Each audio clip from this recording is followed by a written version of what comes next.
Hello guys, welcome back to my channel. So আমি আজকে এই বইটা নিয়ে কথা বলবো। So recently আমি এই বইটি পারচেজ করেছি and মজার ব্যাপার হলো এই বইয়ের নাম মানে এই বইয়ের যে মেইন ক্যারেক্টার মানে অদ্রি and আমার নামও অদ্রি। নিজের নামের বই পেয়েছি আর এই বইটা কিনবো না এমন হয় নাকি?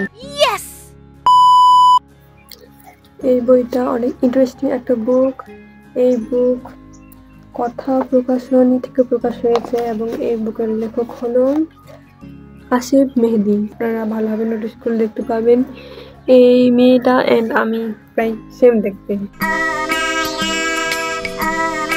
আমি খেয়াল করেছি যে এই মেয়ের যে ক্যারেক্টার আমার ক্যারেক্টার প্রায় সেম, তাই যখন বইটি পড়ছিলাম তাই নিজের একটি আলাদাই ভালো লাগা কাজ করছিল।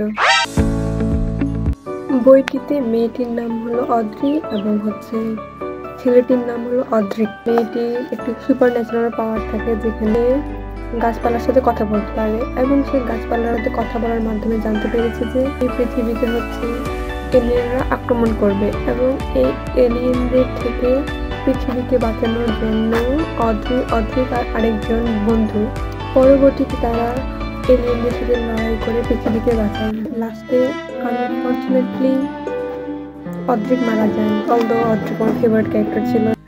I personally thank the author for writing the book. নিজের নামে বই পড়তে কে না পছন্দ করে।